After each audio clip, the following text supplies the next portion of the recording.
As histórias que vocês vão ouvir são baseadas em relatos reais de profissionais da área alimentícia no Brasil. Os nomes foram alterados para proteger a identidade dos envolvidos. Preparem-se para descobrir o lado mais sombrio da gastronomia brasileira. Se você gosta desse tipo de conteúdo, não esqueça de curtir o vídeo e se inscrever no canal para não perder nenhuma história. Meu nome é Socorro Fernandes e trabalho como faxineira há 18 anos em diferentes restaurantes e estabelecimentos alimentícios de São Paulo. Durante quase 2 décadas limpando cozinhas comerciais, desenvolvi técnicas especializadas para lidar com os desafios únicos da higienização em ambientes gastronômicos, desde pequenas lanchonetes familiares até grandes restaurantes de alta gastronomia no centro da cidade. A profissão de faxineira em restaurantes exige conhecimentos muito específicos sobre normas sanitárias, produtos químicos adequados para cada tipo de superfície, técnicas de limpeza que não comprometam a segurança alimentar e capacidade de trabalhar eficientemente durante horários noturnos, quando os estabelecimentos estão fechados ao público. É uma responsabilidade enorme, porque a qualidade da limpeza impacta diretamente a saúde de centenas de clientes que frequentam esses locais diariamente.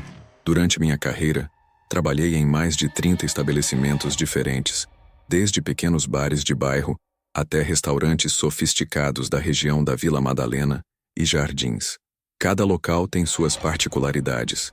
Cozinhas antigas com equipamentos que exigem cuidados especiais, estabelecimentos modernos com tecnologia avançada, locais com alta rotatividade que ficam extremamente sujos, e restaurantes tradicionais que mantêm padrões rígidos de organização. Sempre me orgulhei de ser uma profissional competente e confiável. Proprietários de restaurantes frequentemente me recomendavam para outros estabelecimentos quando precisavam de serviços de limpeza especializada. Desenvolvi uma reputação sólida no mercado gastronômico paulistano, como alguém que podia ser contratada para resolver problemas de higienização, mesmo nos ambientes mais desafiadores. Minha especialidade era a limpeza de cozinhas que haviam sido negligenciadas por longos períodos, estabelecimentos que mudavam de proprietário e precisavam de higienização completa, ou restaurantes que enfrentavam problemas com fiscalização sanitária e necessitavam de intervenção profissional urgente. Esses trabalhos eram mais bem remunerados e me permitiam demonstrar minhas habilidades técnicas mais avançadas. Mas foi no final do ano passado que recebi a proposta de trabalho mais estranha de toda a minha carreira. A ligação veio de um senhor que se identificou como Antônio Silva, proprietário de um restaurante na região da Liberdade, que havia ficado fechado por vários meses e precisava de limpeza completa antes de reabrir para funcionamento normal. O que tornou a proposta incomum foi o valor oferecido. Antônio estava disposto a pagar quase 3 vezes mais do que o preço normal para serviços de limpeza de restaurante, mas com algumas condições específicas. Eu deveria trabalhar exclusivamente durante períodos noturnos, não poderia levar assistentes ou ajudantes, e deveria manter absoluto sigilo sobre qualquer coisa que encontrasse durante o processo de limpeza. Inicialmente fiquei desconfiada das condições incomuns, mas a remuneração oferecida era substancial demais para recusar sem pelo menos conhecer o local e avaliar a situação pessoalmente. Agendei uma visita ao restaurante numa terça-feira à tarde para discutir detalhes do trabalho e inspecionar as condições da cozinha. O restaurante ficava numa rua estreita da Liberdade, em um prédio antigo que parecia ter sido reformado recentemente. A fachada era discreta, com letreiros que indicavam que o estabelecimento se chamava Cantina da Família, um nome genérico que não revelava a especialidade culinária específica.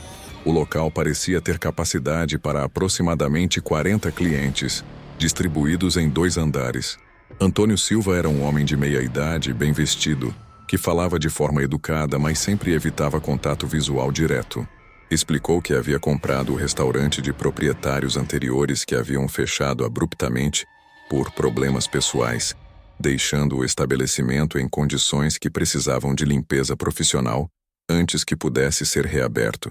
Durante a inspeção inicial, notei que o restaurante não parecia ter ficado fechado por apenas alguns meses, como Antônio havia mencionado.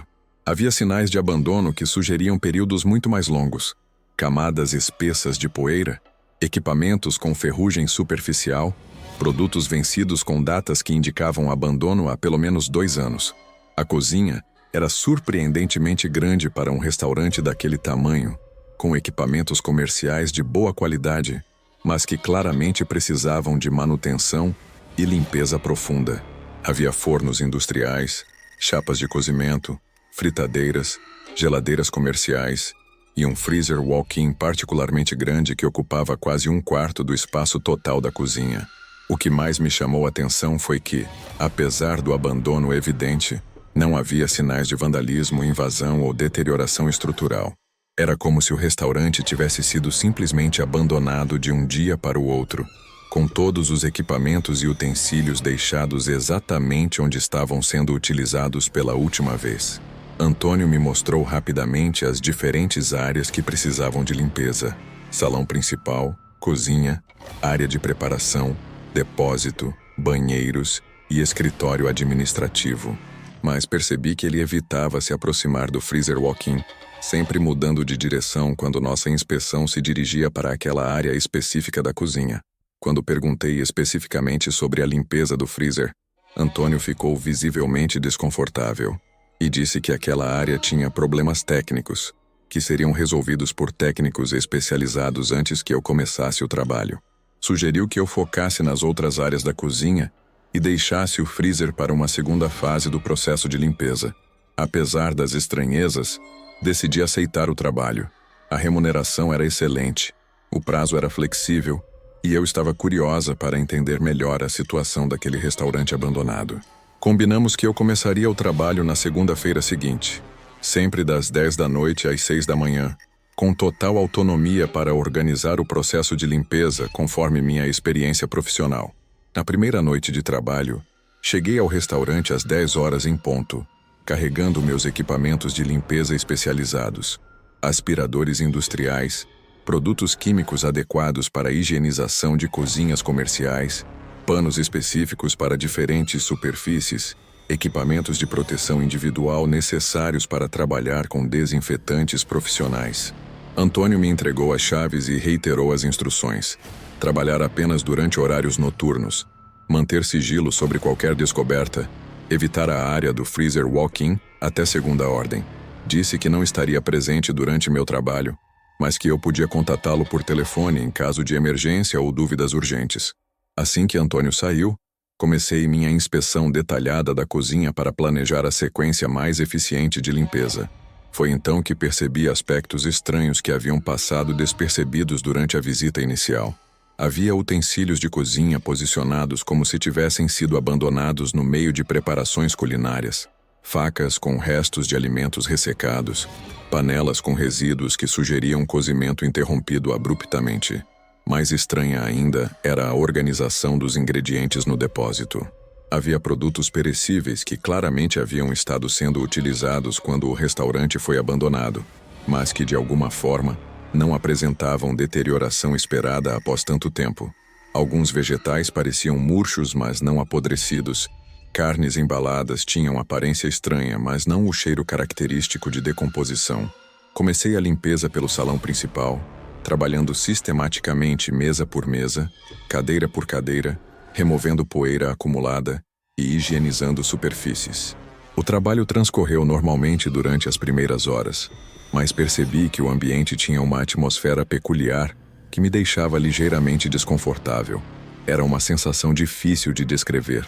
Não era medo propriamente dito, mas uma inquietação constante, como se estivesse sendo observada por alguém que permanecia fora do meu campo de visão. Várias vezes interrompi o trabalho para verificar se havia alguém no restaurante, mas sempre encontrava apenas silêncio e escuridão nas áreas que ainda não havia limpado. Por volta da 1h da manhã, quando estava finalizando a limpeza do salão e me preparando para começar o trabalho na cozinha, ouvi distintamente o som de algo caindo no andar superior do restaurante. Era um ruído metálico, como se talheres ou utensílios tivessem sido derrubados no chão. Subi para investigar, carregando uma lanterna potente para iluminar adequadamente o segundo andar.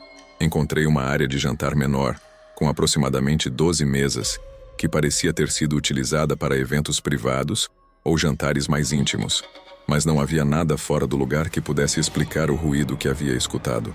Retornei ao térreo e continuei meu trabalho, mas a sensação de estar sendo observada se intensificou. Comecei a ouvir sons sutis mas persistentes, passos que pareciam vir de áreas onde eu não estava trabalhando, ruídos de equipamentos que deveriam estar desligados, murmúrios que poderiam ser vento mas que soavam suspeitosamente como vozes humanas distantes. Quando finalmente entrei na cozinha para começar a limpeza profunda, a atmosfera estranha se tornou quase opressiva. A cozinha estava mergulhada em sombras profundas, que minha iluminação portátil não conseguia dissipar completamente.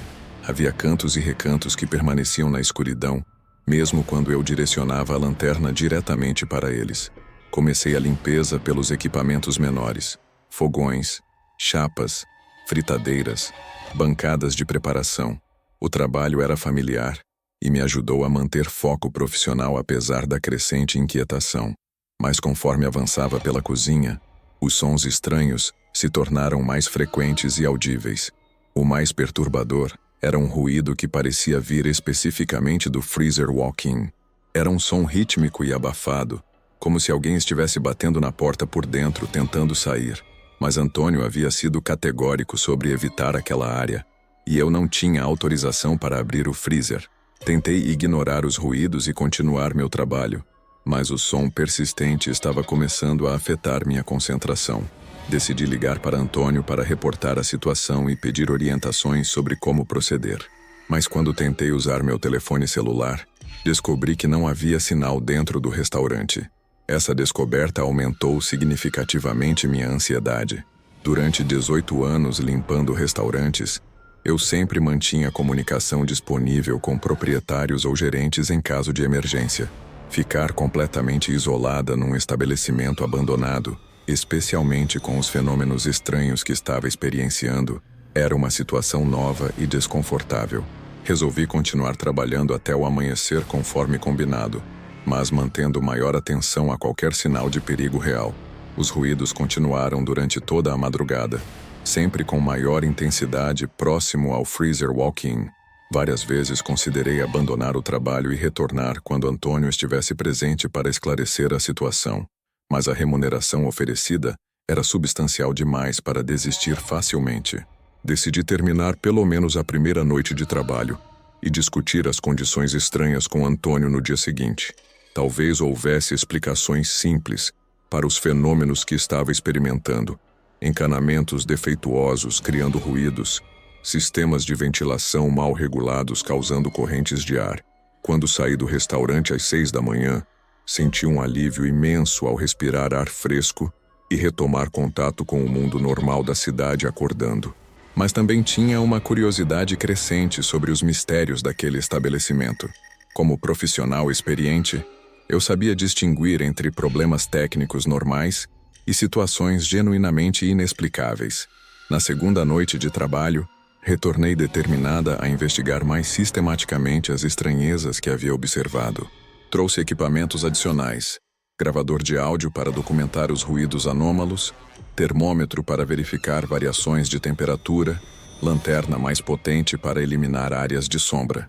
Antônio me entregou as chaves com a mesma atitude evasiva da noite anterior, reiterando instruções sobre evitar o freezer walk-in e manter sigilo absoluto.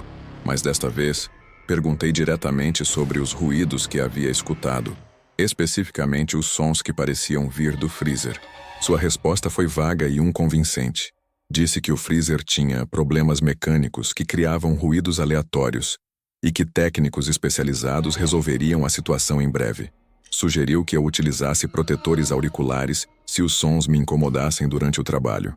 Essa explicação não me convenceu.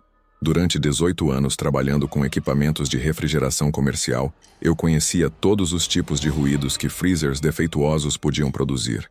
O que estava ouvindo no restaurante era completamente diferente de qualquer problema mecânico que eu havia encontrado anteriormente. Na segunda noite, os fenômenos se intensificaram significativamente. Os ruídos do freezer se tornaram mais frequentes e distintos, soando menos como problemas mecânicos e mais como tentativas deliberadas de comunicação. Havia padrões nos sons que sugeriam intencionalidade humana, não falhas aleatórias de equipamento. Mais perturbador ainda era que comecei a perceber mudanças de temperatura na cozinha que não correspondiam ao funcionamento normal dos sistemas de ventilação. Áreas próximas ao freezer ficavam significativamente mais frias, enquanto outras partes da cozinha mantinham temperatura ambiente normal. Durante a limpeza das bancadas próximas ao freezer, observei que a porta do equipamento apresentava sinais estranhos. Havia marcas na superfície metálica que pareciam arranhões feitos por dentro, como se alguém tivesse tentado forçar a saída utilizando objetos pontiagudos ou as próprias unhas. Essas observações me levaram a uma conclusão perturbadora. Talvez houvesse alguém ou alguma coisa trancada dentro do freezer walk-in. A possibilidade era aterrorizante, mas explicaria perfeitamente os ruídos persistentes, as variações de temperatura e a relutância de Antônio em permitir que eu examinasse aquela área. Tentei novamente contactar Antônio por telefone, mas continuava sem sinal de celular dentro do restaurante. Decidi que na terceira noite confrontaria diretamente a situação, independentemente das instruções que havia recebido. Como profissional responsável, eu não podia ignorar sinais que sugeriam perigo potencial para outras pessoas. Na terceira noite de trabalho, cheguei ao restaurante com determinação renovada. Antônio entregou as chaves com a mesma rotina, mas desta vez percebi que ele parecia mais nervoso que nas ocasiões anteriores. Suas mãos tremiam ligeiramente e ele evitava ainda mais o contato visual direto. Assim que Antônio saiu, dirigi-me imediatamente para a área do freezer walk-in. Os ruídos eram ainda mais intensos que nas noites anteriores, e agora incluíam o que parecia claramente ser vozes humanas abafadas. Não conseguia distinguir palavras específicas, mas a entonação sugeria pedidos desesperados por ajuda. Examinei cuidadosamente a porta do freezer, procurando formas de abri-la para verificar seu conteúdo. Era um modelo industrial padrão, com fechadura externa que poderia ser operada tanto de dentro quanto de fora em condições normais. Mas observei que a maçaneta externa havia sido modificada com dispositivos adicionais que impediam a abertura desde o interior. Essa descoberta confirmou meus piores temores. Alguém havia deliberadamente modificado o freezer para transformá-lo numa espécie de prisão, impedindo que qualquer pessoa trancada lá dentro conseguisse sair por seus próprios meios. Era uma situação que exigia intervenção imediata, independentemente das consequências profissionais. Utilizei ferramentas da minha caixa de equipamentos para forçar a abertura do freezer. Não foi fácil, porque os dispositivos de travamento eram robustos, mas minha experiência com equipamentos comerciais me permitiu identificar pontos vulneráveis na mecânica de fechamento. Quando finalmente consegui abrir a porta do freezer walk-in, fui confrontada com uma cena que mudou completamente minha compreensão sobre a situação daquele restaurante. O interior do freezer não continha alimentos ou equipamentos de armazenagem como eu esperava. Em vez disso, havia uma instalação que parecia ser destinada a confinamento humano. O espaço havia sido modificado com isolamento adicional para reduzir ruído, sistema de ventilação independente para permitir respiração e até mesmo um banheiro químico improvisado. Havia evidências de que pessoas haviam permanecido ali por períodos prolongados. Cobertores, restos de comida, recipientes para água, objetos pessoais espalhados pelo chão. Mas o mais chocante era descobrir que o freezer estava vazio no momento. Não havia ninguém trancado ali dentro, apesar dos ruídos persistentes que eu havia estado ouvindo durante 3 noites consecutivas. A origem dos sons permanecia completamente inexplicável, mesmo com o freezer vazio e aberto. Essa descoberta me deixou profundamente confusa e aterrorizada. Se não havia ninguém no freezer, de onde vinham os ruídos que eu havia estado ouvindo? E mais importante, onde estavam as pessoas que claramente haviam sido mantidas naquele espaço modificado? Decidi explorar mais profundamente o restaurante, procurando outras áreas que pudessem explicar os mistérios que estava descobrindo. No escritório administrativo, encontrei documentos que revelaram aspectos sombrios sobre as operações daquele estabelecimento. Havia registros financeiros que mostravam transações muito superiores ao que seria normal para um restaurante daquele tamanho. Os valores sugeriam atividades ilegais que geravam lucros substanciais, mas que não tinham conexão óbvia com gastronomia ou alimentação comercial normal. Mais perturbador ainda era encontrar listas manuscritas com nomes de pessoas, acompanhadas de datas e códigos que eu não conseguia decifrar.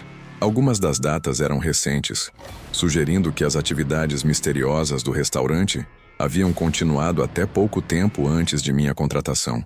No porão do estabelecimento, acessível através de uma escada escondida atrás da geladeira principal, descobri evidências ainda mais concretas de atividades criminosas. Havia celas improvisadas, equipamentos de contenção e sinais inequívocos de que pessoas haviam sido mantidas contra sua vontade naquele espaço subterrâneo. A realização de que eu havia sido contratada para limpar evidências de crimes graves me deixou em pânico total. Antônio não era simplesmente o proprietário de um restaurante abandonado que precisava de limpeza.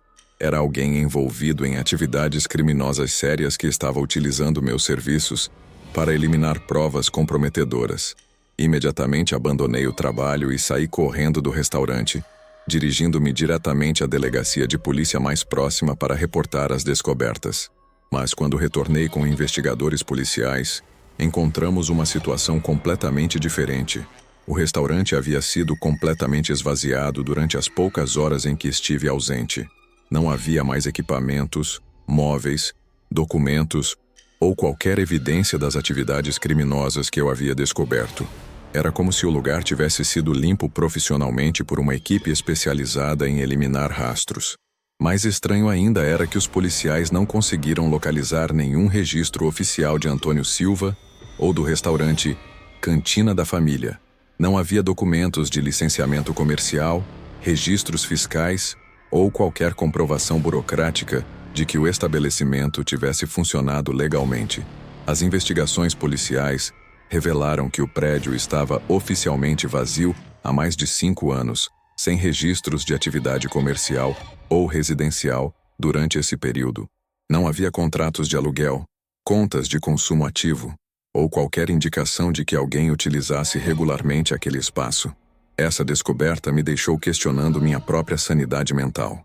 Como era possível que eu tivesse trabalhado durante 3 noites num estabelecimento que oficialmente não existia? Como tinha recebido o pagamento de alguém que não possuía registros identificáveis?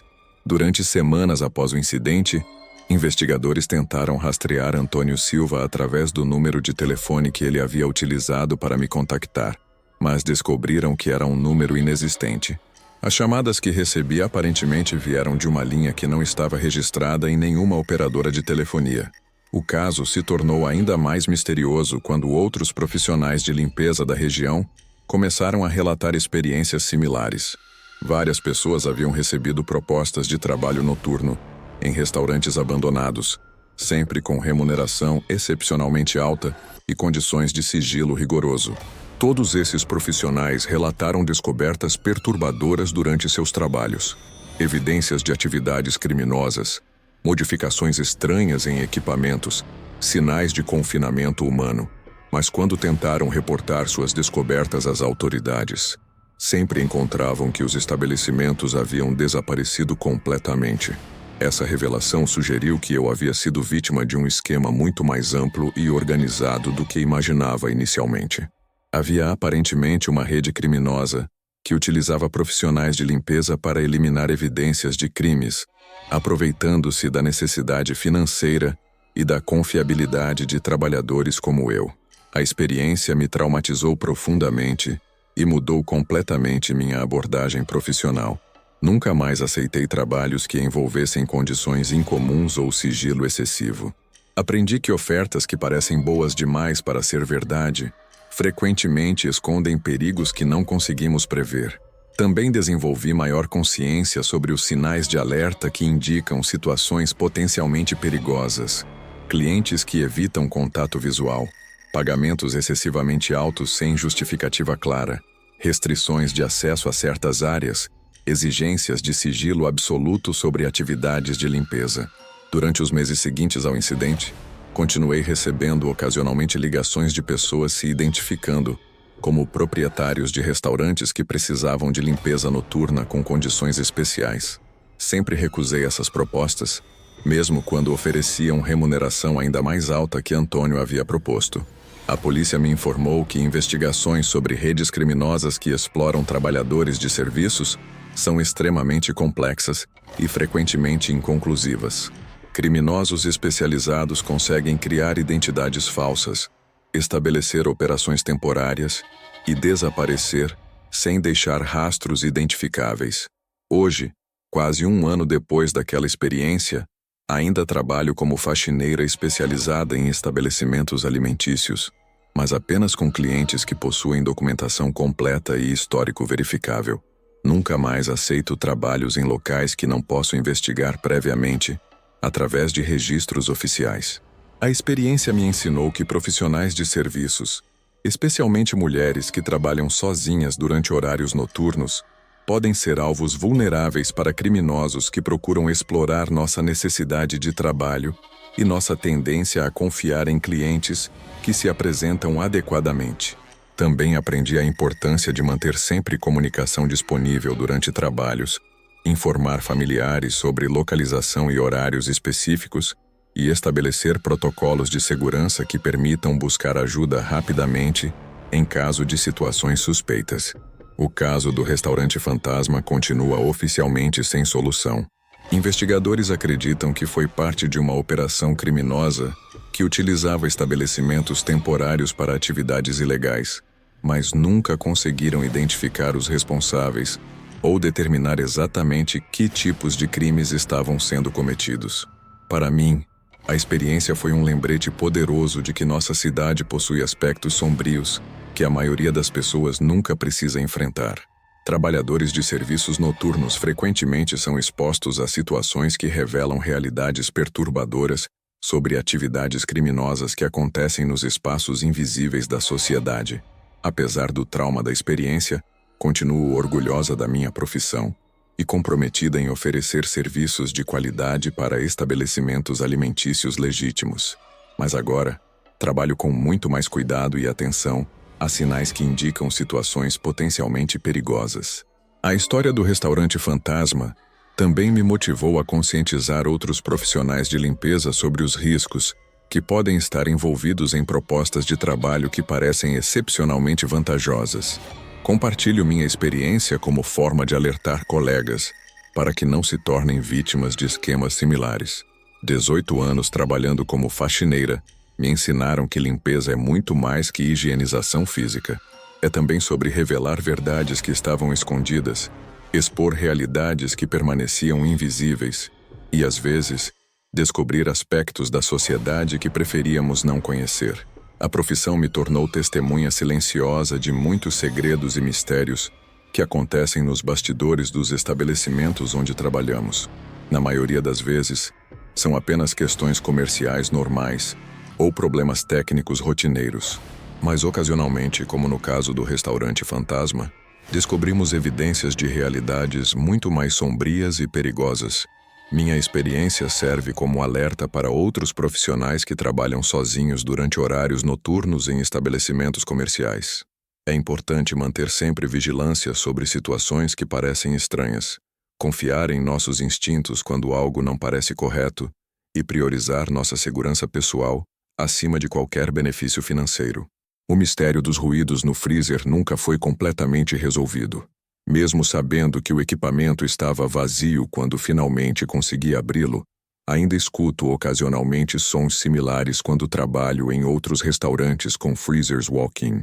Talvez seja apenas minha imaginação traumatizada, ou talvez alguns lugares mantenham ecos de eventos perturbadores que aconteceram ali.